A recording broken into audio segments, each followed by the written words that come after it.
मतलब छोटी मछलियों पे गाज गिरती है। पूरा यमुना का रास्ता ही बदल गया। घोटाला भी सरकार तो माफी करेगी। हुड्डा साहब, प्रदेश में नई शिक्षा नीति को लेकर काफी बवाल मचा हुआ। लोग सड़कों पे स्कूलों को ताले लगाए जा रहे हैं। तो क्वेश्चन मार्क हो गया ना।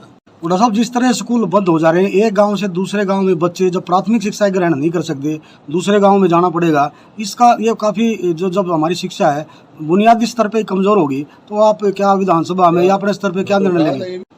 शिक्षा और स्वास्थ्य और कानून व्यवस्था तीसरी चीज जो सम्मानित नागरिकगण, आप सबको मेरा सादर नमस्कार। सिटीजन मोर्चा न्यूज नेटवर्क में आज हम आपकी मुलाकात हरियाणा के पूर्व मुख्यमंत्री एवं नेता प्रतिपक्ष भूपेंद्र सिंह हुड्डा से करवाते हैं। भूपेंद्र सिंह हुड्डा आज शुक्रवार को जींद में अपने रिश्तेदार एवं कांग्रेस के पूर्व जिलाध्यक्ष बलराम कटवाल के आवास पर उनकी माता के निधन पर शोक व्यक्त करने पहुंचे थे।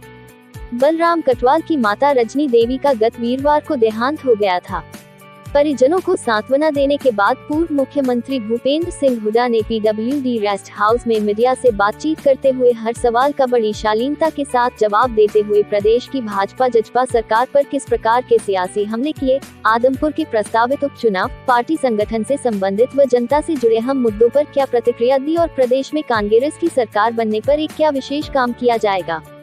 यह सब जानने से पहले मेरा आपसे निवेदन है कि कृपया अपने इस सिटीजन मोर्चा न्यूज चैनल को लाल बटन दबाकर सब्सक्राइब कर लें, ताकि तरोताजा खबरें निरंतर आप तक पहुंचती रहें।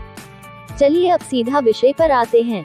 प्रेस वार्ता के दौरान पूर्व मुख्यमंत्री भूपेंद्र सिंह हुड्डा ने कहा कि जनसाधारण के लिए अच्छी शिक्षा, चिकित्सा और बेहतर कानून व्यवस्था की जरूरत होती है, लेकिन प्रदेश की भाजपा जजपा गठबंधन सरकार तीनों क्षेत्रों में पूरी तरह से विफल साबित हुई है। नई शिक्षा नीति के तहत छात्रों की संख्या कम होने का बहाना बनाकर सरकार स्कूलों को ही बंद कर रही, जबकि स्कूलों में न तो अध्यापक हैं और न ही अन्य मूलभूत सुविधाएं। सरकार की यह नई शिक्षा नीति खासकर गरीब वर्ग के लोगों के हित में नहीं है, जिसके कारण इसका पूरे प्रदेश में विरोध हो रहा है। पूर्व मुख्यमंत्री ने कहा कि गठबंधन सरकार में शिक्षा का स्तर काफी नीचे गिरा है, जबकि उनकी सरकार के समय प्रदेश में अनेकों स्कूलों को अपग्रेड किया गया। नए स्कूल, कॉलेज, विश्वविद्यालय स्थापित कर हरियाणा को शिक्षा के क्षेत्र में अव्वल दर्जे का प्रदेश बनाया गया। सोनीपत में रोडवेज कर्मी की थार जीप से कुचलकर की गई हत्या के मामले पर बोलते हुए भूपेंद्र सिंह हुड्डा ने कहा कि आज प्रदेश में कानून व्यवस्था का दिवालिया पिट चुका है। हरियाणा का क्राइम रेट देश के बड़े बड़े राज्यों से ज्यादा है। वर्ष 2005 में कांग्रेस सरकार आने से पहले भी प्रदेश में ऐसी ही स्थिति थी, लेकिन कांग्रेस कार्यकाल के दौरान उन्होंने कानून व्यवस्था को दुरुस्त करने पर विशेष जोर दिया था। कानून व्यवस्था बेहतर होने की वजह से प्रदेश में जमकर निवेश और रोजगार सृजन हुआ, लेकिन आज हरियाणा की बजाय अन्य राज्यों में उद्योग पलायन कर रहे हैं। भूपेंद्र सिंह हुड्डा ने कहा कि हरियाणा में घोटालों की सरकार चल रही है। माइनिंग घोटाला, रजिस्ट्री घोटाला, भर्ती, पेपर लीक, शराब, सफाई, अमृत योजना समेत रोज सैकड़ों हजारों करोड़ के घोटाले सामने आते रहते हैं, लेकिन कार्रवाई के नाम पर सरकार सिर्फ एसआईटी का झुनझुना बजाने लगती है, जबकि उसकी रिपोर्ट कभी सामने नहीं आती। छोटी मोटी मछलियों पर दिखावे की कार्रवाई हो जाती है, लेकिन बड़े बड़े मगरमच्छों को छोड़ दिया जाता है। यहाँ तक कि घोटालेबाजों को माफिया तक दे दी जाती हैं, जिससे स्पष्ट है कि सरकार घोटालेबाजों को संरक्षण दे रही है। बिना सरकारी संरक्षण के इतने घोटाले होना संभव ही नहीं है। हुड्डा ने केंद्र सरकार द्वारा गैर बासमती चावल के निर्यात पर 20% शुल्क और टूटे चावल के निर्यात पर रोक लगाने के फैसले को किसान विरोधी बताया। उनका कहना है कि निर्यात पर भारी टैक्स लगाने से किसानों को नुकसान होगा। आदमपुर के प्रस्तावित उपचुनाव पर पूछे गए सवाल के जवाब में हुड्डा ने कहा कि आदमपुर हमेशा ही कांग्रेस का गढ़ रहा है और वहां से इस बार भी कांग्रेस की ही जीत होगी। आम आदमी पार्टी की हरियाणा में एंट्री के सवाल पर हुड्डा ने कहा कि दिल्ली के मुख्यमंत्री अरविंद केजरीवाल का एसवाइल को लेकर स्टैंड क्लियर नहीं है। पंजाब में जाकर वे कुछ कहते हैं और हरियाणा में आकर कुछ लोग अच्छी तरह से समझ रहे हैं। एसवाइल मुद्दे पर हुड्डा दोहराया कि पानी पर हरियाणा का पूर्ण अधिकार है। हरियाणा किसी और का नहीं, सिर्फ अपना हक मांग रहा है। सुप्रीम कोर्ट में हरियाणा केस जीत चुका है। प्रदेश को पानी दिलाना केंद्र व प्रदेश सरकार का काम है। अगर पंजाब सरकार पानी नहीं दे रही है तो हरियाणा सरकार को सुप्रीम कोर्ट में अवमानना का केस दायर करना चाहिए। एक सवाल के जवाब में पूर्व मुख्यमंत्री भूपेंद्र सिंह हुड्डा ने कहा कि प्रदेश में सरकार ने परिवार पहचान पत्र को बुजुर्गों की पेंशन काटने का हथियार बना लिया है। करीब 4 लाख बुजुर्गों की पेंशन सरकार द्वारा काटी जा चुकी है। हुड्डा ने ऐलान करते हुए कहा कि प्रदेश में कांग्रेस सरकार बनने पर पीपीपी को खत्म किया जाएगा और सभी बुजुर्गों की पेंशन फिर से बहाल की जाएगी। आप खुद देखिए, पूर्व मुख्यमंत्री भूपेंद्र सिंह हुड्डा पत्रकार वार्ता के दौरान और क्या क्या बातें कर रहे हैं। लेकिन इससे पहले मेरा आपसे फिर निवेदन है कि कृपया अपनी इस सिटी जन मोर्चा न्यूज चैनल को ज्यादा से ज्यादा सब्सक्राइब, लाइक व शेयर करें। अब देखिए पूर्व सीएम हुड्डा की लाइव प्रेस वार्ता। कन्याकुमारी में आप भी गए हुए थे, तो कैसा रिस्पॉन्स था शुरुआती में? नहीं, बहुत अच्छा रिस्पॉन्स था वहाँ पे, काफ़ी लोगों में जोश था। और कल आज दूसरा दिन है उनका, और ये मेरे ख्याल में 3 महीने के करीब, 3 महीने से भी ज़्यादा, 3,500 किलोमीटर जो है तो ज़्यादा है। हरियाणा में कब पहुंचे, कुछ अभी तक हुआ? हरियाणा का दिसंबर के आखिर में, जनवरी में पहुँचेंगे। 12 दिन यहाँ हरियाणा में रहेंगे।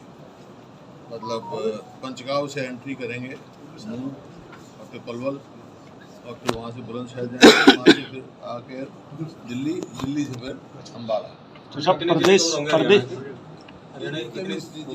चाहिए यार उधर पे, वो जो समझोगे जो सब प्रदेश सरकार ने रजिस्ट्री घोटाला जो एक बार खुद सामने आया था, रजिस्ट्रियाँ बंद की थी, तो और कहते हुए उनको माफ़ कर दिया, इस पर क्या कहें? देखिए, ये घोटालों की सरकार है, एक के बाद एक घोटाला, और सारे घोटालों का ये नतीजा है। मगर मतलब छोटी मछलियों पे गाज गिरती है, मगरमच्छ कोई नहीं पकड़ा जाता, और बगैर उसके कोई इतने बड़े घोटाला नहीं हो सकते। चाहे वो रजिस्ट्री का घोटाला हो, चाहे धान की खरीद का घोटाला हो, चाहे कितने माइनिंग का घोटाला हो, कितना भारी घोटाला है। अब तक कोई वो नहीं, हालांकि एनजीटी ने भी, अब उनकी भी ऑब्जर्वेशन आ गई, और आज भी जगह जगह देख लो आप, पूरा यमुना का रास्ता ही बदल गया। लेकिन कोई किसके बगैर संरक्षण के बगैर नहीं हो। जो सब पहली बार माफ़ी सुनी है कि भाई घोटालेबाजों को माफ़ी, कर्जा माफ़ी होती थी, सरचार्ज माफ़ी होती थी, तो घोटाला भी सरकार तो माफ़ी करेगी, क्योंकि घोटालों से पूरा इसका वो भरे हुए। आप देख लो, एक के बाद एक हर घोटाला कोई होता है, आवाज़ उठती है तो एसआईटी बनाई जाती है। एसआईटी की रिपोर्ट तो आज तक आई नहीं जी। इसी वास्ते हमने कहा था, जब माइनिंग का घोटाला है, जो घोटाला उस टाइम मैंने कहा था भाई हाई कोर्ट की सिटिंग जज के उसमें सीबीआई से इंक्वायरी कराई जाए, ताकि दूध का दूध, पानी का पानी हो जाए। हुड्डा साहब, प्रदेश में नई शिक्षा नीति को लेकर काफी बवाल मचा हुआ, लोग सड़कों पे स्कूलों को ताले लगाए जा रहे हैं, अध्यापक नहीं है। क्या क्या कामयाब सरकार की रही है? और इसी में एक सप्लीमेंट्री के वो कह रहे कि भाई हुड्डा साहब की सरकार में भी कुछ स्कूल बंद किए गए। नहीं, ये गलतफहमी उनकी। मेरे स्कूल में अपग्रेड किए हुए थे, जैसे मतलब प्राइमरी स्कूल था 8वीं तक का हो गया, तो प्राइमरी तो बंद हो गया, वो 8वीं तक का हो गया जी। ये बंद नहीं किया हमारे, तो बनाए स्कूल नए, बहुत स्कूल बनाए हमने। शिक्षा के क्षेत्र में जो कार्य हमारे सरकार के समय में हुआ, चाहे यूनिवर्सिटी देख लो, चाहे आप मेडिकल कॉलेज देख लो, इंजीनियरिंग कॉलेज देख लो, उस समय, उससे पहले तो बच्चे को अगर MBBS करना है या इंजीनियरिंग करनी है या और कोई टेक्निकल वो करना है तो बाहर जाना पड़ता था।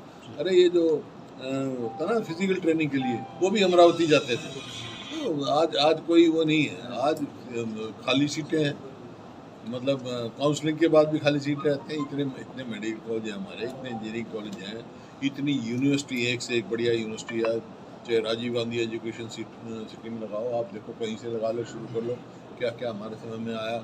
पंचकुला, पूरे हरियाणा की बात कर रहा हूँ, पंचकुला में national institute of fashion technology, वहाँ से आओ आप।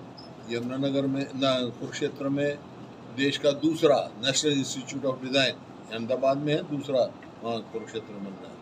करनाल में कल्पना चावला मेडिकल कॉलेज आपका। फिर सोनीपत में, ये पानीपत में जो है वो जो डाउन स्ट्रीम्स का जो इंडस्ट्री थी, ये ऑयल की, उसकी उसमें इंडस्ट्रियल डेवलपमेंट की। और सोनीपत में महिला यूनिवर्सिटी, महिला medical college, Rajiv Gandhi education city, और छोटू राम के नाम से जो इंजीनियरिंग था उसको यूनिवर्सिटी का दर्जा हमने दिया। यूनिवर्सिटी आज अच्छी चल रही है। वहाँ से फरीदाबाद जाओ, YMCA जो एक छोटा सा इंस्टीट्यूट था, उसको यूनिवर्सिटी फरीदाबाद बनाया। मेडिकल कॉलेज बनाया फरीदाबाद में, मेवात में मेडिकल कॉलेज बनाया, गुड़गांव में देश की पहली डिफेंस यूनिवर्सिटी की नींव रखी, रिवाड़ी में इंदिरा गांधी यूनिवर्सिटी बनाई, सैनिक स्कूल बनाया, झज्जर में एम्स आया, और नेशनल कैंसर इंस्टीट्यूट आया, और आपका रोहतक में जो है विजुअल एंड आर्ट्स यूनिवर्सिटी, बनाई गई और मेडिकल कॉलेज था उसको मेडिकल यूनिवर्सिटी बनाया गया, IIM आया। और अब जींद में चौधरी रणवीर सिंह के नाम से यूनिवर्सिटी बनी है, भिवानी में चौधरी बंसी लाल के नाम से बनी है, सिरसा में चौधरी लाल के नाम से छोटी सी एक यूनिवर्सिटी बना दिया राष्ट्रीय स्तर की। तो सब आपने भी जिक्र किया कि बंसी लाल जी के नाम पे आपने भिवानी में यूनिवर्सिटी बनाई और उन्हीं के परिवार के लोग आजकल आपके समानांतर कुछ चलाने की कोशिश कर रहे हैं। परिवार का मैं तो सब बंसी लाल पूरे हरियाणा के थे, एक परिवार के नहीं थे। और वहाँ रेवाड़ी में सेंट्रल यूनिवर्सिटी बनाई जहाँ लॉ कॉलेज यूनिवर्सिटी सब एक सेंट्रल यूनिवर्सिटी हमारे को मिली थी महेंद्रगढ़, रेवाड़ी में नहीं महेंद्रगढ़ जिले में, महेंद्रगढ़ में सेंट्रल यूनिवर्सिटी बनाई। तो इस प्रकार पूरे हरियाणा में व्याप्त साहब आपने लंबी शिक्षा का वो हुआ। और अब बल्कि इनके समय में स्कूलों की स्ट्रेंथ कम हुई है, मतलब स्कूल ही खत्म कर दी गई। जो नई शिक्षा नीति लाए हैं तो वहाँ कहता है भाई स्टूडेंट नहीं है, स्टूडेंट कहाँ रहेंगे जब ये नीति लिए, तो प्राइवेट स्कूलों में जा रहे हैं। तो इस प्रकार से प्राइवेटाइजेशन का जो एक चल रहा है वो ठीक नहीं है। गरीब आदमियों को जैसे शेड्यूल कास्ट की या बैकवर्ड कास्ट की अपना स्कॉलरशिप शुरू कर दी, उसमें भी वो हो गया। तो एक के बाद एक घोटाला हो रहा है। आदमपुर का उपचुनाव होने जा रहा है, 2 दिन वहाँ केजरीवाल भी रहे हैं, बीजेपी भी एक्टिव, कांग्रेस की क्या रणनीति, क्या और चुनाव लड़ेगी, जीतेगी और क्या रणनीति है? SYL पे क्या रुख चल रहा है? इन दिनों काफी मामला उछल रहा है, बीजेपी कुछ बोल रही है, केजरीवाल जी कुछ और बोल क्या रहे बोलते हैं बीजेपी तो बार बार कह रही है हमें लेके आएंगे, जबकि नहीं पहले लेके आएंगे क्या? इनके तो कितने साल से तो सुप्रीम कोर्ट का ऑर्डर फाइनलिटी अटेन कर चुका है। ये कोई आपकी बात नहीं है। जब मैं सांसद था उस समय सुप्रीम कोर्ट से रेफरेंस हुआ था और वो फैसला हुआ, कई साल हो गए अब उसने हक में दे रखा है फैसला सुप्रीम कोर्ट ने, और वो फाइनलिटी अटेन कर चुका। तो हमारी मीटिंग हुई थी, मुख्यमंत्री जी ने सर्वदलीय मीटिंग बुलाई थी, उस टाइम ये फैसला किया गया था हम राष्ट्रपति से मिलेंगे, प्रधानमंत्री से मिलाने की इनकी जिम्मेवारी थी मुख्यमंत्री जी की। राष्ट्रपति प्रणब मुखर्जी जी थे, हम मिले उनको, उन्होंने बताई, और प्राइम मिनिस्टर साहब के साथ अब तक टाइम हमारा तय नहीं किया गया। लेकिन हाँ, जब उसकी जब वहाँ के उस टाइम में गृह मंत्री राजनाथ जी थे, उनमें उनके सामने हुए सारे सुप्रीम कोर्ट के जो वकील थे, जो AG वगैरह थे, उनसे बात हुई। उन्होंने उस मीटिंग में कहा कि फाइनलिटी हो चुकी है। उसके बाद नेगोशिएशन की बात करने की कहाँ गुंजाइश है? मैं शुरू से कह रहा हूँ, आपको कंटेम्प्ट ऑफ कोर्ट डालो, तो सब आपको लगता है कि कोर्ट डालो। ये जिम्मेवारी जो है केंद्र सरकार पे छोड़ी है। यहाँ पे बीजेपी की सरकार, केंद्र की में बीजेपी की सरकार। ये तो पंजाब सरकार कह देगी अब निकलने नहीं, पानी नहीं देगा, नहीं तो कल को हम कह देंगे भाई सड़क हमारी प्रदेश से जा रही। फेडरल स्ट्रक्चर है हमारे देश का, इसको मजबूत रखना है। जिसका जो हक है, हम किसी का हक नहीं ले रहे, तो सब आपको, लेकिन अपने हक का एक बूंद भी नहीं छोड़ेंगे। आपको लगता है कि इस पे केवल राजनीति होगी या पानी मिलेगा भी? पानी, मैंने कहा ना, फैसला सुप्रीम कोर्ट तक हो चुका भाई। जब सुप्रीम कोर्ट का फैसला हो गया इस भाई के बारे में, तो फाइनलिटी अटेंड कर जो सरकार को तुरंत कंटेम्प्ट ऑफ कोर्ट डालना चाहिए ताकि उसको इम्प्लीमेंट हो उसका फैसला। बिहार में जब से नीतीश कुमार ने भाजपा का साथ छोड़ा है, उसके बाद अटकलें चल पड़ी है कि शायद समूचा विपक्ष एकजुट हो सकता है। कुछ ऐसी संभावनाएं हैं देश के अंदर?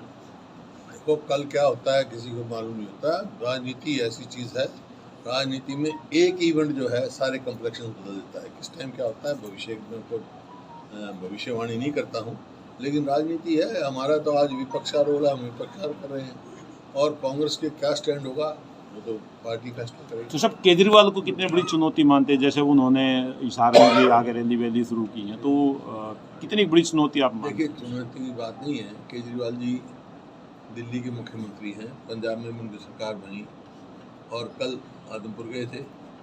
SYL के बारे में उनका स्टैंड नहीं आ रहा, क्योंकि उन्होंने खुद ये कहा, एक बार मेरे पास है वो वीडियो जी, उन्होंने कहा नहीं, उन्होंने कहा मैं SYL के खिलाफ। जब SYL के खिलाफ है तो हरियाणा में किस नाम की वोट मांगे? हुड्डा साहब, आदमपुर उपचुनाव में कांग्रेस के विशेष तौर पर क्या मुद्दे रहेंगे, क्योंकि वहाँ पर भजनलाल परिवार का ही दबदबा है? मुद्दे क्या? कांग्रेस के मुद्दे सबको मालूम है। कांग्रेस के समय में भी विकास हुआ, वो गढ़ जो है कांग्रेस का रहा है आदमपुर, कांग्रेस ही जीतेगी।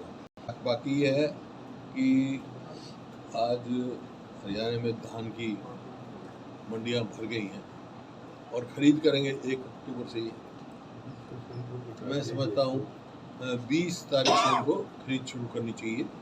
परमल, परमल पे 20% जो है एक्सपोर्ट ड्यूटी लगा दी है, इसका मतलब किसका नुकसान होगा? शानदार। जो आज यूक्रेन वार से देश के किसान का फायदा हो सकता है, डिमांड है बाहर मोटे धान की, तो उसके ऊपर 20% जो है परमल धान पर जो है इन्होंने एक्साइज ड्यूटी लगा दी। इसका मतलब एक्सपोर्ट में वो लाभ किसान को नहीं मिलेगा, इसीलिए तो आपको जो मिलना चाहिए। ऐसा ये संगठन का गठन कब तक होने की कल संभावना है ना चुनाव 22 तारीख को, 22 सितंबर। 24 सितंबर को तो नॉमिनेशन आ जाएगा AICC के प्रधान। जो सब एक बड़ी घटना हुई है कुंडली में, एक रोडवेज ड्राइवर को कुचल के मार दिया गया, तो इस तरह की मतलब क्या कहेंगे आप? कानून देश में व्यवस्था पे। कहाँ खड़े? कानून व्यवस्था नाम की तो चीज़ प्रदेश में रही नहीं, ये तो फ्री फॉर ऑल हुआ है।